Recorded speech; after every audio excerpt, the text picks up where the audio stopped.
This is Popular Front, a podcast focused on the niche details of modern warfare and underreported conflict with me, Jake Hanrahan.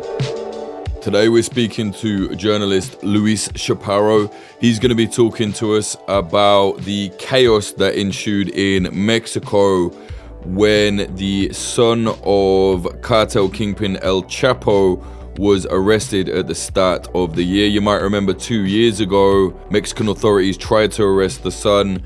Didn't go so well. Load of cartels joined up, fought the government. This time they managed to actually get him, and in the process 30 people have been killed, probably more.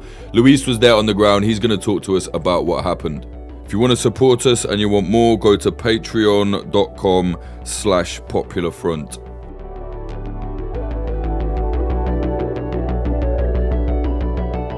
It was last month now, right? They managed to capture El Chapo's son for the second time in as many years, I think it is. This time they've kept him.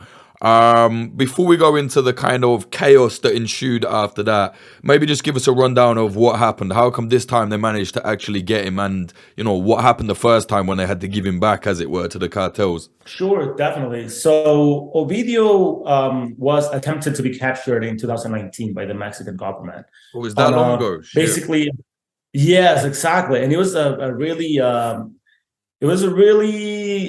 shameful operation for the Mexican government, because basically a kid, a 30 years old kid, forced the whole government to release him out back to the streets of Sinaloa.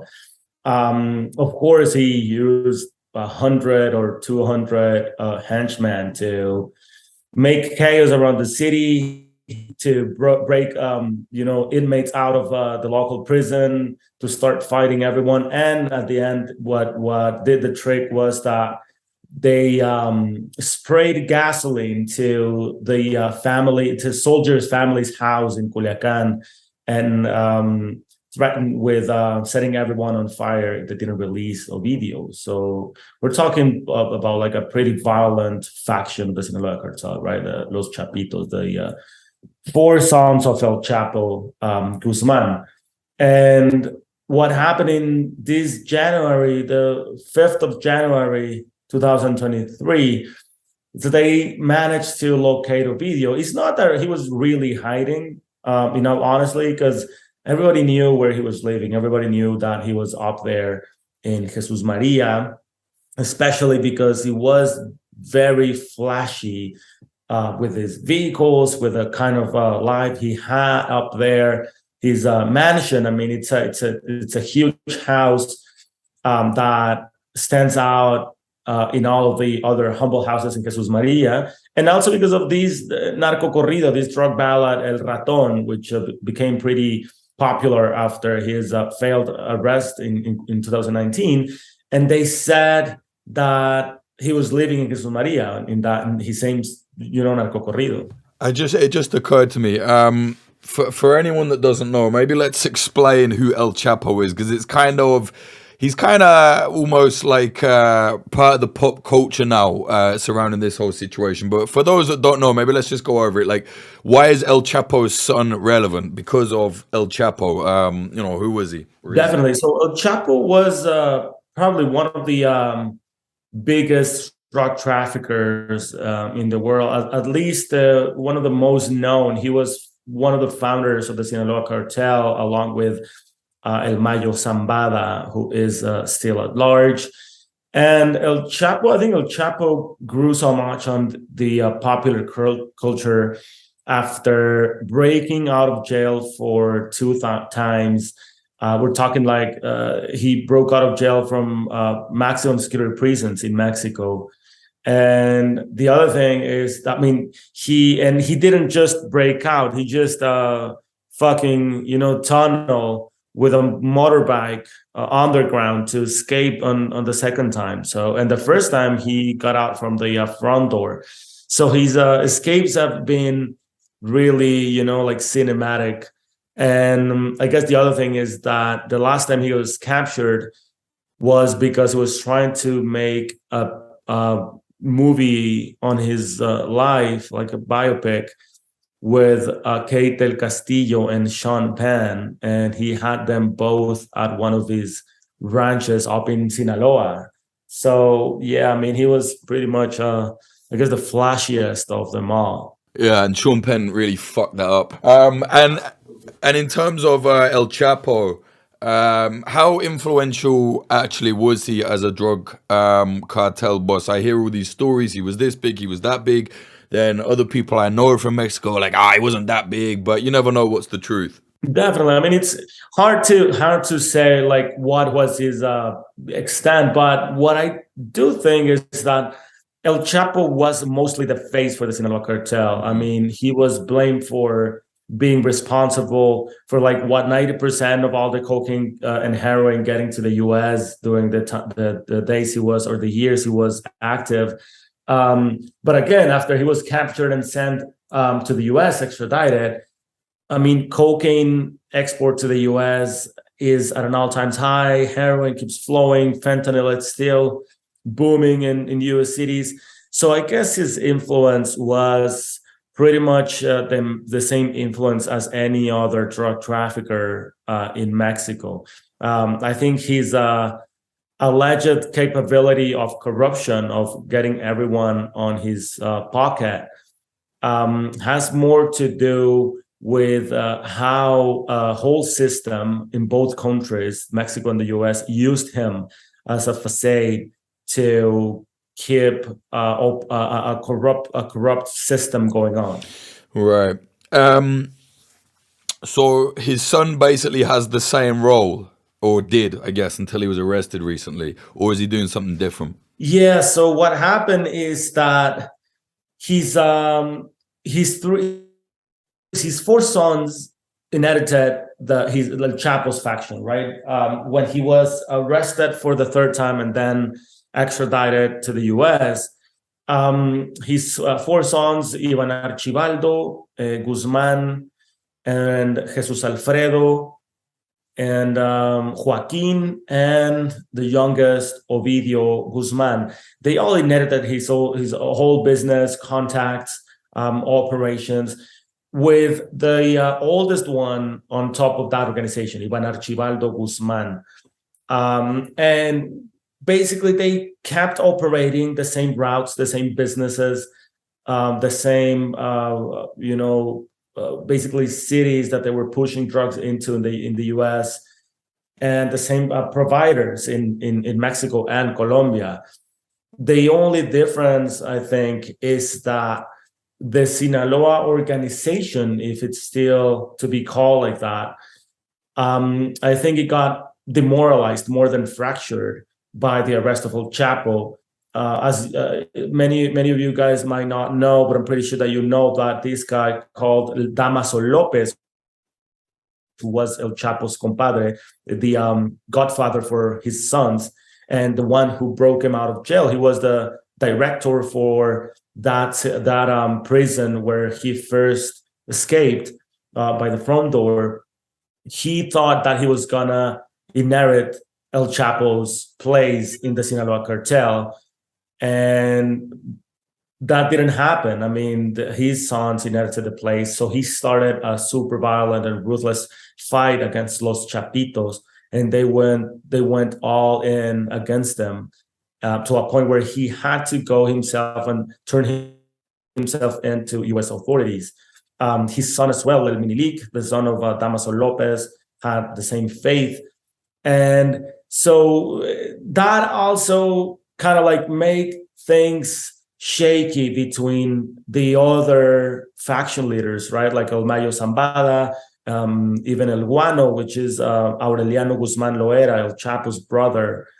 So the Chapitos had new enemies that his father didn't have, and that made them way more violent than his dad.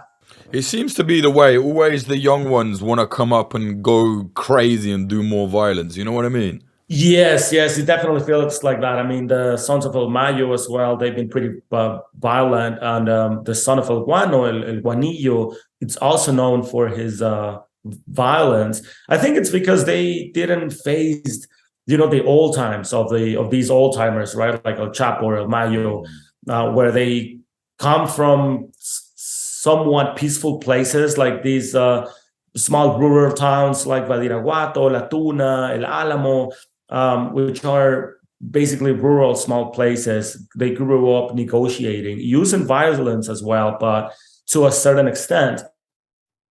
And I think these guys grew up like juniors. I mean, and they didn't have to struggle for what their dads did. Right, they're rich kids. Yeah. Yeah, it's kind of funny that, they grew up as like very privileged, wealthy, rich kids, and then, still go into the family business of like just outrageous levels of violence.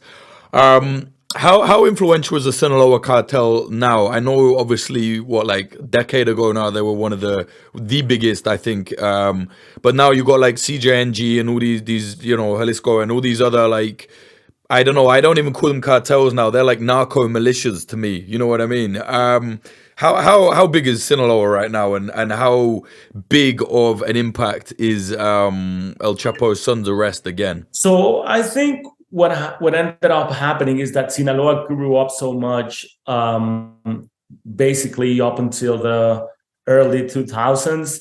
And then from there, the world changed. We entered, like the word as a general, we entered a gig economy, right? Where everybody started becoming freelancer. And then you started working for gigs and using brands, as a way to get more gigs around the world. And that same happened with criminal organizations. That same happened to the Sinaloa Cartel. They went from being a vertical integrated criminal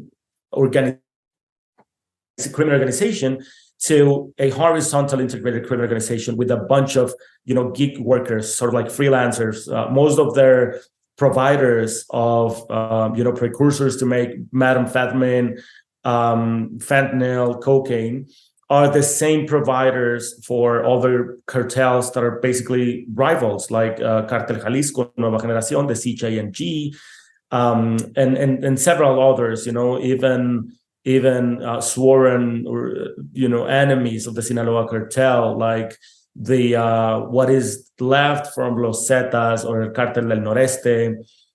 Many of them have the same providers. Many of them have the same buyers in the U.S. And what they are just fighting about is about the route to push drugs into the U.S. And certain other criminal activities. As you well said at the beginning, they're not just drug traffickers anymore. I think that term is way overdue an update, because what they are is they are criminal militias or criminal insurgencies that have many different ways of revenue, and drug trafficking is only just one of those. It's not even the biggest one. Probably corruption, like getting government contracts to build highways, schools, hospitals, might be like the biggest revenue right now for these criminal enterprises. But they're also banking on extortion, on monopolizing natural resources, on making deals with foreign mining companies for their security or to get a hold of certain region or land. So I mean, they are all but only drug traffickers, Yeah. No, yeah. Just to basically answer your question, how big the Sinaloa Cartel is, I think they become a huge brand, like a global, worldwide brand. But that doesn't really mean that they are structured as a single organization. If they have a buyer in Africa where they're trying to set up shop right now, very probably those guys in Africa have never stepped foot in Mexico and they don't really belong to the Sinaloa Cartel, but they are using the brand of the Sinaloa Cartel to, enter a territory and fight against other smaller criminal groups. To franchise it, basically. Basically a franchise, yeah. It's crazy. So why were they after El Chapo's son? His name's Ovidio, right? Ovidio Guzman. Ovidio Guzman, El Ratón, así es, the mouse. They The were mouse, right? Yeah, and that, he got that name because he totally looks like a mouse. I've seen photos of himself as a kid, and he has these big ears and big front tooths, so it totally looks like a mouse. So they were after him, I think, because he was too flashy. He was most like his dad. He wanted to be seen.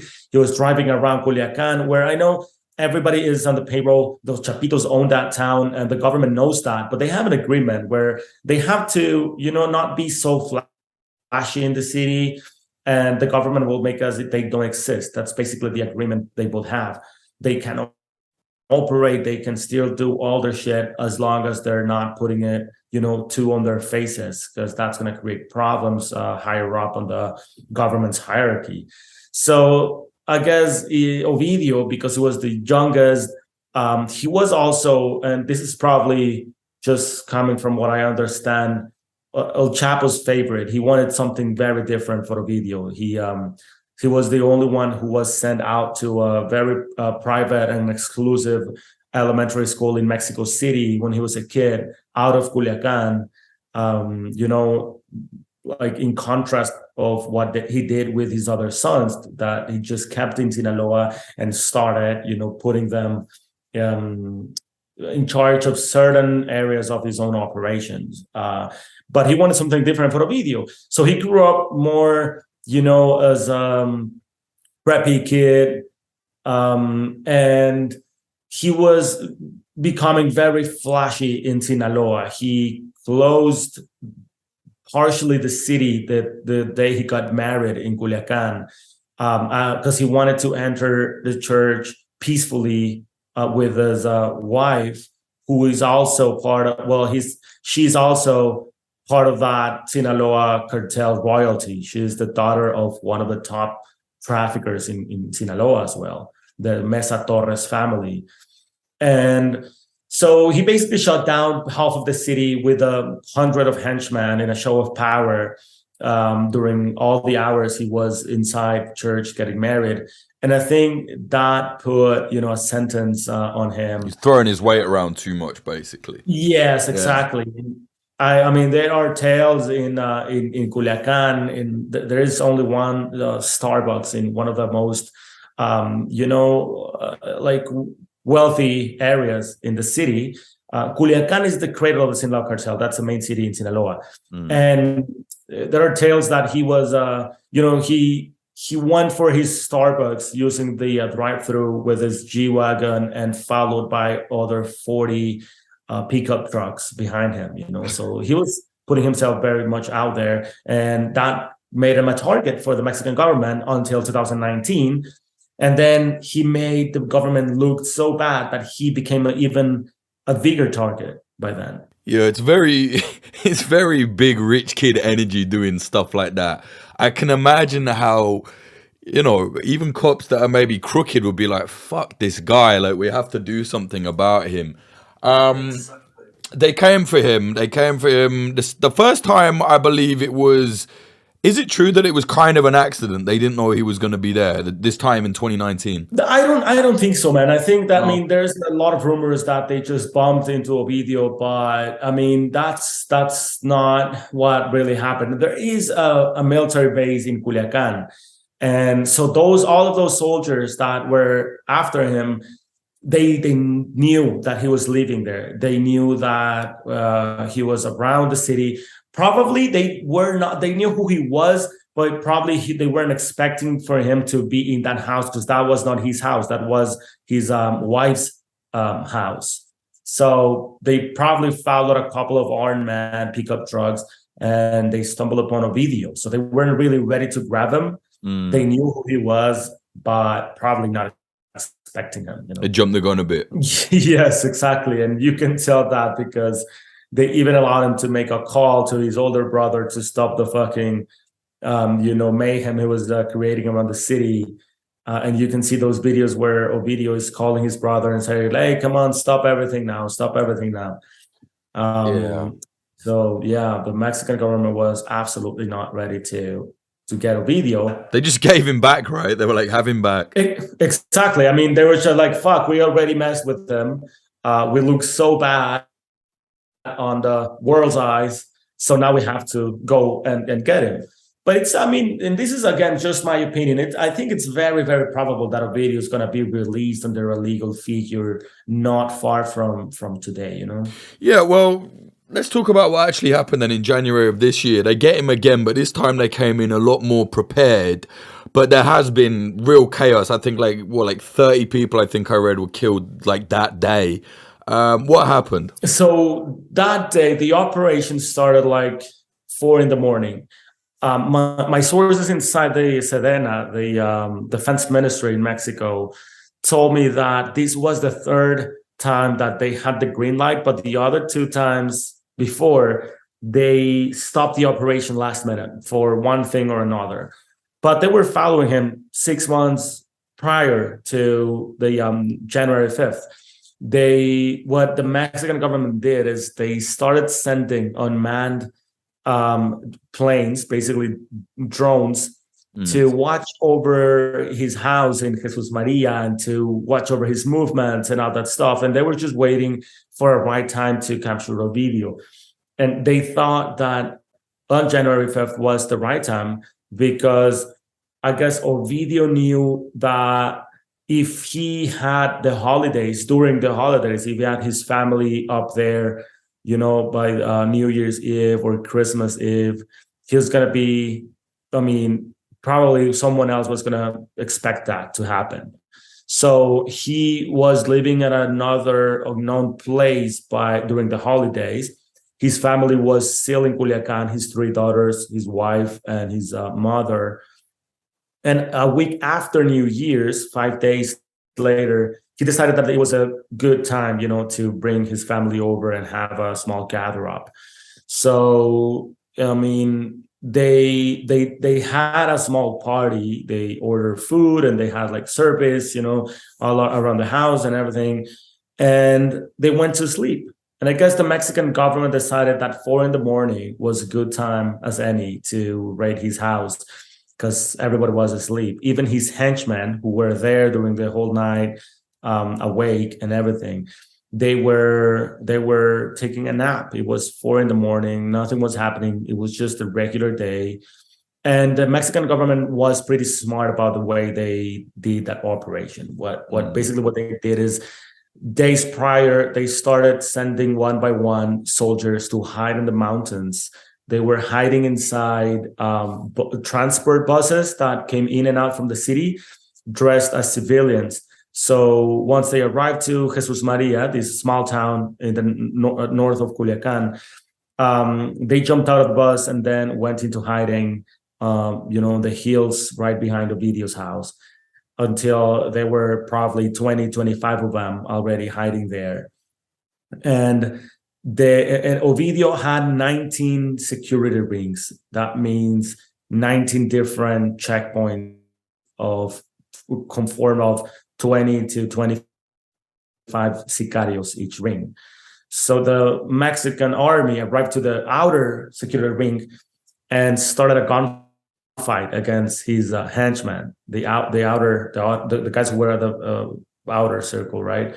So they started calling for backup, and many of the other circles started arriving to that outer security ring, and they left Ovidio with just a couple of kids to take care of him.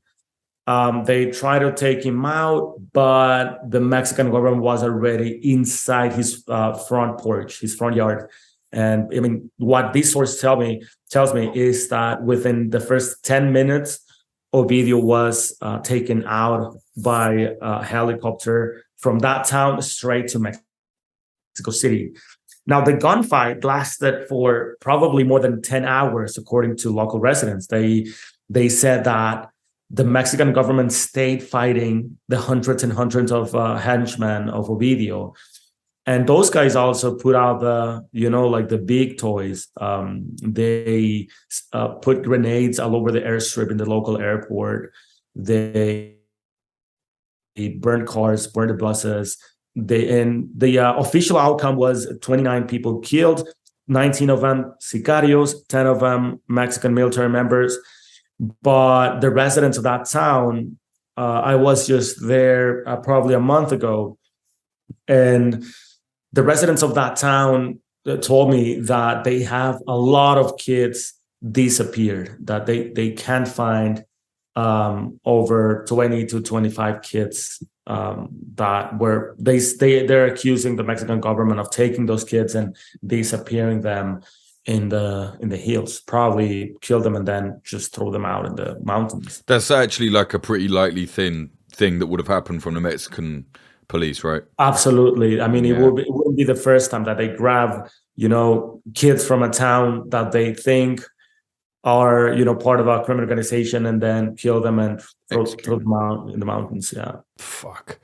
When you were just going over the whole details of that operation there, it really made me realize how serious this guy and their organization is. I mean, to have all of that for one person, it's crazy. I mean, the Sinaloa there are basically stronger than the government, it would seem. Absolutely, man. I mean, not only, or very probably not with their firepower, because I know the Mexican government, it's very capable of getting rid of most of these cartels in Mexico. They are pretty well armed. Recently, some more details about their firepower came to light, and they said that Ovidio had a anti-aircraft weapon on his bedroom. I don't know what that means, but it's probably an RPG, like a rocket launcher. They said anti-aircraft. Yes, that's the word they use. It's probably more than that, to be honest, man. Like, if they're actually saying anti-aircraft, either somebody's got it wrong, you know how people will often like miscalculate what a weapon is. Either someone's got it wrong, or he might have like fucking, the kind of gun that can take out a plane or a helicopter. I have seen previously, I think CGNG have them kind of weapons, so they're definitely in the country. Yes, exactly. They are definitely in the country, those sorts of weapons. I've seen that the Sinaloa Cartel, Chapito's faction, flashed out before these several RPGs, which are basically rocket launchers. Not sure, because they didn't share any other details about what that was, that anti-aircraft weapon he had. But the fact is that the Mexican government is capable enough to face these cartels, but these cartels have something that the Mexican government don't have, and it's very crucial for their operations, which is social basis. The Mexican cartels have managed to fill in the gaps left by the Mexican government, by the state, in most of the rural area of Mexico, very impoverished regions. And in Mexico, it's not something minor. I guess 60 to 70% of the country, it's still on the rural conditions, on very impoverished conditions. And these guys have penetrated all those areas and earned social bases, earned the trust and the loyalty of all those living in rural Mexico by giving out toys, money, constructing hospitals, schools, and giving quote unquote work to many of those kids, So that's something that the Mexican government has absolutely against, because the Mexican government is seen as looters, as criminals, as killers, as abuse power, and so that is what is crucial for the criminal enterprises to keep, on top of the government. And it's not really a matter of firepower. Yeah, I think the issue is as well, whether people like it or not, when there is a vacuum of power, there is always going to be someone to fill it. And it might not be the people you like. You know what I'm saying? I think there's... Like, not every young lad that ends up with the cartel is like some evil guy. I've read a lot of circumstances where they're like, well, there's nothing else for me to do, Yes, exactly. And a lot of them, I met a bunch of the Ovidio Guzman's neighbors in Jesus Maria, in that town, and many of them were not working for the organization whatsoever. They are local farmers, they are fishermen, but they are fucking loyal to the Sinaloa organization, to the Guzmans. these guys told me, dude, he was a hero. He was the real hero in this town. And I really pray for him to get back, because these fucking soldiers, we hate them. They looted my house. They slept here for 3 days after they asked us to leave the town for security reasons or whatever. And that's something that the Guzmans would have never. He told me that if Ovidio was here, he would easily get rid of these motherfuckers. And like, people are really, really pissed at the Mexican army, and they are really loyal to the Guzman's family, even just the regular day-to-day, people. Well, you were there. You're one of the few people that I've seen reporting directly from the scene in both Spanish and English. What was it like there? Give us an idea of the kind of the chaos, the wreckage, the aftermath. Sure. So I got to Sinaloa 5 days later after the operation to grab a video. I did that because I thought it was going to be probably safer to find a place that was not, again, packed with sicarios people from the Sinaloa Cartel, and there was still going to be a lot of like military presence. To my surprise, it was completely the opposite. I mean, the city of Culiacan was, with a bunch of presence of military members, but as you start going out the city towards Jesus Maria, which is like 40 kilometers north of the main city of Culiacan, the last checkpoint, military checkpoint, is probably 20 minutes before arriving to town. From there on, it's just a small highway, one way in, one way out. And you can still see the aftermath of the fight, because there was still the rest of several buses and cars burned on the side of the roads. A lot of 50 cal caskets thrown, like, left in the highway, just laying around there. Unexploded grenades all over. Bullet holes on every single traffic sign on the highway. And then you get to Jesus Maria, and this is one of these typical beautiful Mexican towns with an arch, that says "Welcome to Jesus Maria," but all riddled with bullets, and a checkpoint of sicarios there riding motorcycles and using handguns on them. We passed that last checkpoint, and then probably like 5-10 minutes in town, you need to take a left to the a left, and most of the town is unpaved. It's just dirt roads. So you start going up a hill on a dirt road, and then you see this massive house with a wooden gate, double doors, and a beautiful palm tree outside, and it stands out because all the other houses are pretty humble, and this is a huge fortress. And so I got there, and I noticed that there was 2 men and a female, like, coming out from Ovidio's house. I identified Griselda Lopez, Ovidio's mom, who is Chapo's former wife, who is also flagged by the U.S. government as an active part of the Sinaloa Cartel. And she was there with 2 attorneys. They were pretty jumpy. They were really not happy of seeing press up there. And honestly, I thought that was probably a bad idea to stay there, because I was expecting more probably local press, international press around there, Mexican military. But that was like absolutely empty. Only a bunch of sicarios riding motorcycles, neighbors walking around town, and Ovidio's mom and her attorneys. So that was pretty sketchy since the beginning. And then I went and did a walk through the town to talk to neighbors and how they felt about Ovidio and how they felt about the Mexican army and what happened during that night.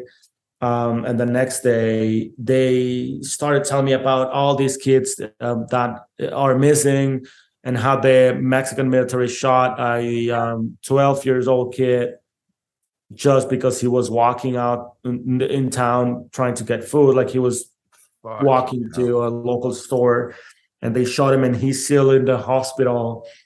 And then they showed me their houses absolutely destroyed by bullets, like their laundry machines, their cars, their walls, windows, everything was riddled with bullet holes, and they asked me, like, do you know if the government is going to do something about it? And I'm like, dude, I think if you guys don't know, I have no clue. I hope so, though. So yeah, and then after that, I noticed that Ovidio's family left the house. So I literally snuck in. I saw a wall on one of the side walls and jumped in. And dude, inside was a fucking war. I mean, a scene from a war. It was a lot of blood all over the floor, a lot of unexploded grenades, caskets all over, bullet holes. And at the same time, you could see what was happening the night before the operation, right? Because you will see a lot of like pine trees of a Christmas decoration, nativity scene on the backyard,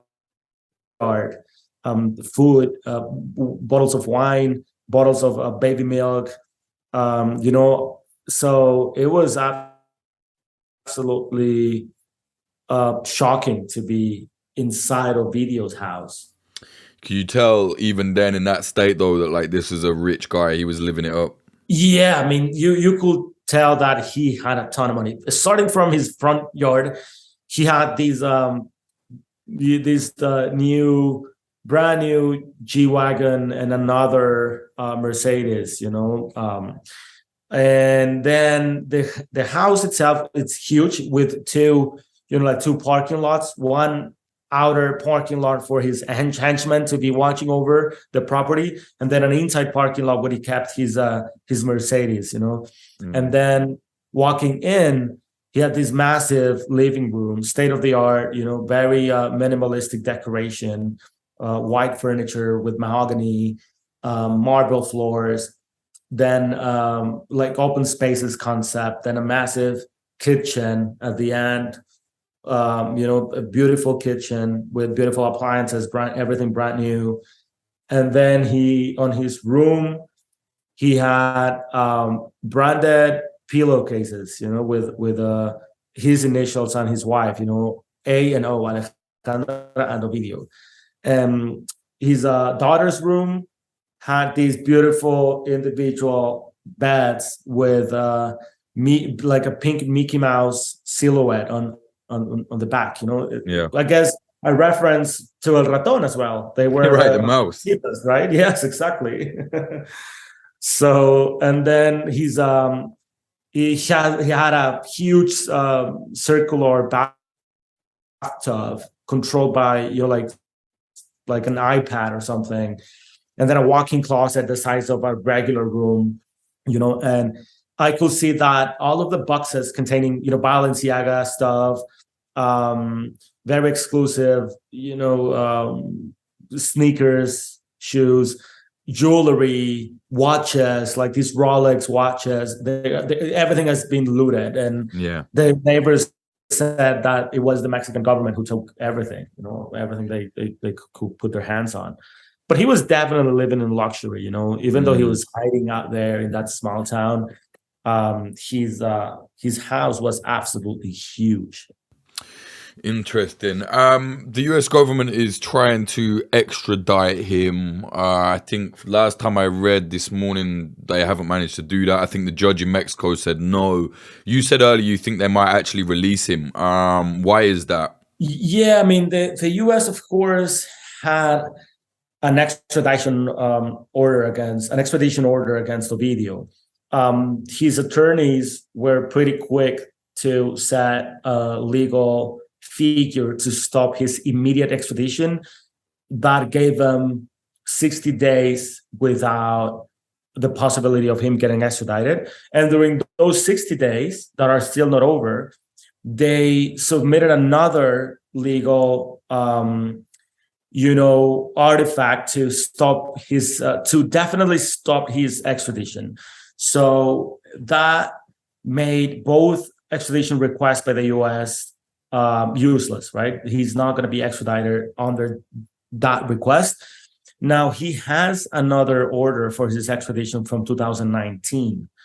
And that one is irrevocable. That means that one can be stopped. So that there is still that 2019 figure for his extradition that he might face. The fact that I think that he's probably going to be released is because I guess right now he is working his legal way out, and that's why they are not fighting, or the Mexican army is not facing like violent retaliation.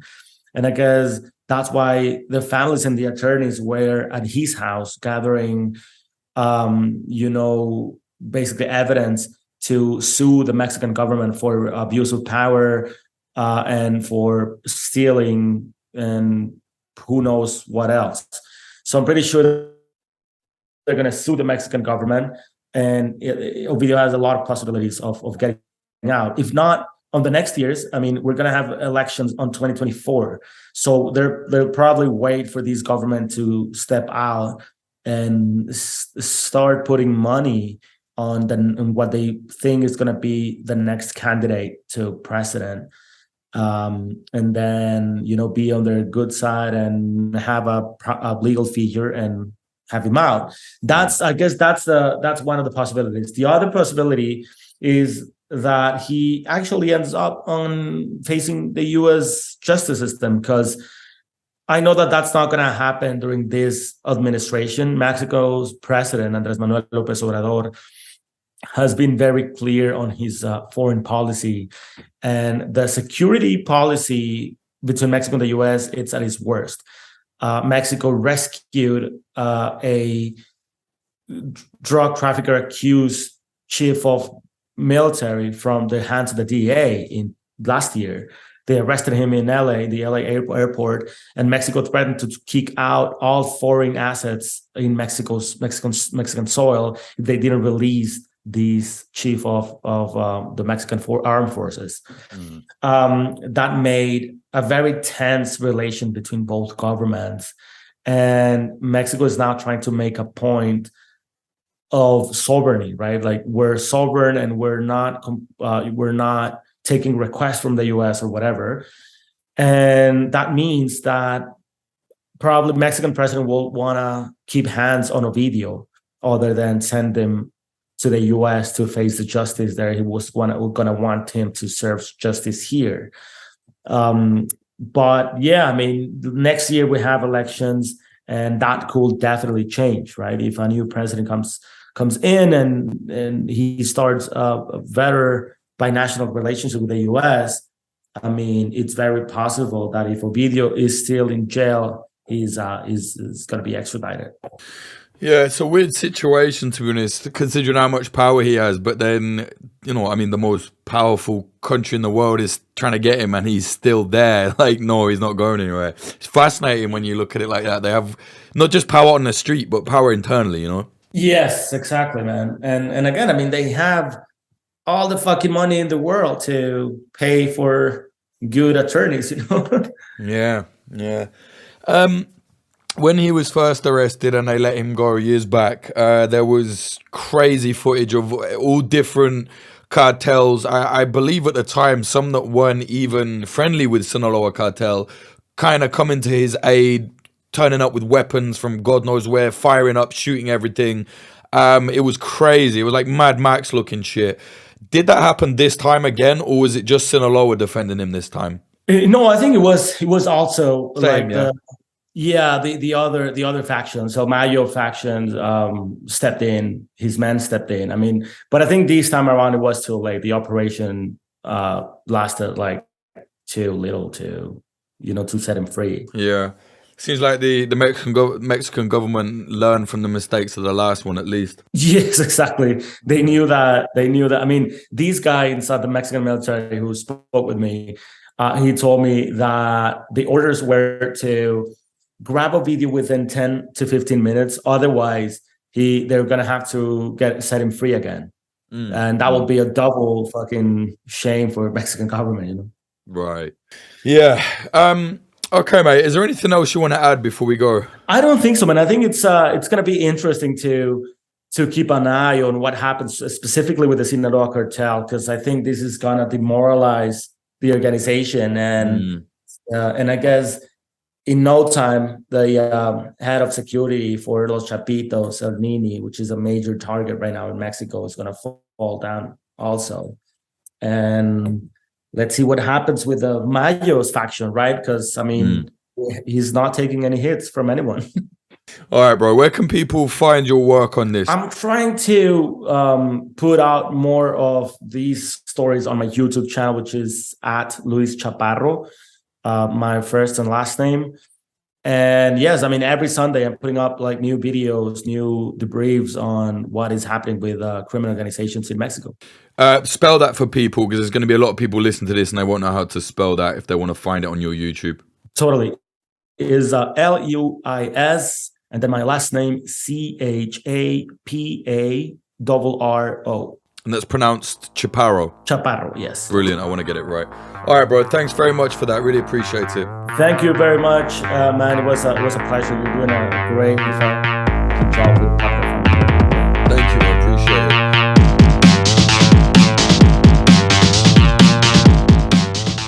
That was journalist Luis Chaparro speaking about the chaos that ensued when El Chapo's son, also one of the main heads of the Sinaloa Cartel, was arrested at the start of this year. He's currently still detained. Not looking if it's going to stay like that, we don't know, but there's been a lot of bloodshed in the process. If you want to keep up to date with that, do check out Luis's channel, Luis Chaparro. He explained the link there. He even spelled it out for you, so you've got no excuse. Go and check it out. It's really good stuff. He's doing a lot of brave reporting independently in Mexico. I really respect him. Check out his channel. Hopefully, Popular Front, we can do some work with him in the future. I think that'd be very cool.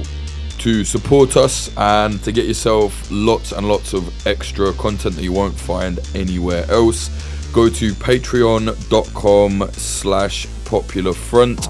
We're trying to make a lot more documentaries this year, trying to go a lot further afield.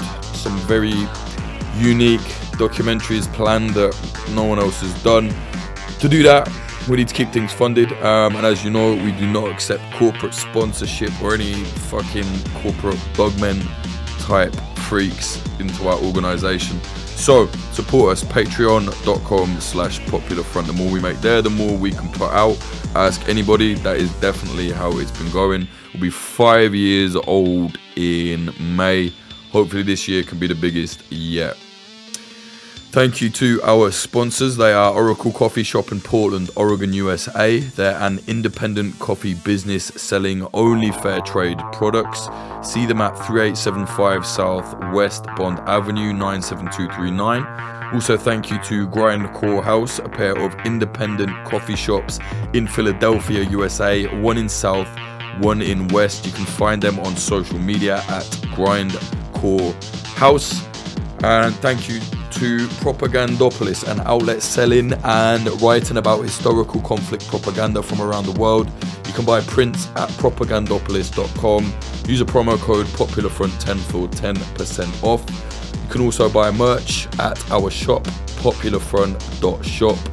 In about 2 weeks, we're relaunching the whole thing. Everything is going to change. We're going to have 6 different designs.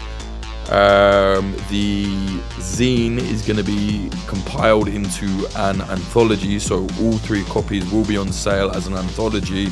A proper hard covered thing. It's looking really, really nice. I've been looking at it. We're teaming up with a company called Easy Days Studio. Everything is going to run through them for our merch and that, so if you had anything going missing in the past or in the future, just disclaimer, it's 99.9% the fucking Royal Mail's fault. Just Google how unbelievably fucked UK Mail is, you will see.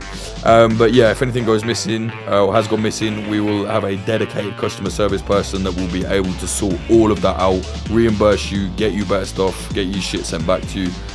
Again, apologies if something went missing. Fucking the postal system in Europe is an absolute wreck, but we're bypassing all that, and we're going to be working with this company, Easy Days Studio. That's all looking very promising. If you want to follow us on social media, Twitter at popularfront_, Instagram at popular.front, TikTok at popular.front, YouTube, watch our documentaries, please. That's the main thing. Watch and share our documentaries. youtube.com/popularfront. Check us out there. For all our links, go to popularfront.cc. You'll just see all the links there. Music in this episode, the intro was by Home and the outro was by Sam Black. Check out Sam's music at samblackpf.com. He has control of the Spotify, so if you're asking Jay, why haven't you uploaded more of Sam's music to Spotify, message Sam, bully him into doing it if you want to hear it up there. Remember, a lot of the stuff, some of it we've used has uncleared samples, so we can't put it up there, but a lot of the stuff doesn't. So yeah, get onto samblackpf.com. Thank you very much to the high tier Patreons. They are Viola Forvel, Christian Bustamante, Mike Jones, Britt Richardson, Victor Villa, Daniel Verdin, Margosha, Rohan Irvine, Titus Perkins, Ryan Barbadillo, VS, Brian R, Bradley Hope, Wizard Actual, Claire Hoffbauer, Benjamin Tupper, Chongus Bongwater, Siddhartha O, Damien, Cameron Collins, Nicholas Blomberg, Matthew Diffley, Claire, Liana, Robert, Sean, Christianovich, NTHG, Arturo Rafael Macias, Ethan Zwick, Kefir is the Mind Killer, Elise Middlefire, David McManus, Tom Petrie, James Leons, Bradley Davies, Brendan Crave, B, RX, Ben Marshall, Dallas Dunn, LD50 Seattle, K Glitter Vulcan, Adam H, Derivative Fool, Bottle of Water, Larson 8669, Bjorn Kirsten, DS, Michael O'Connor, Jack Doherty, Nicholas Butter, JD, Jav, James Cully, Tynan Daly, Ethan, Shanklin the Painter, Fitzmadrid, Ed Coulthard, D-San, Mike Barone, Ben, Chris Cusimano, DZA, Georgia Arani, DR, Amy R, Rubicon, Frank Austin, Amelia Me, Christina Rivetti, Freya Northman, Nebur, Noah, Andrew Hurley, Vida Provost, Brian McLaughlin, Tom Lochran, Young Wasabi, Tony Bin, JL, Stephen Davila, Dan Dunham, Chad Walker,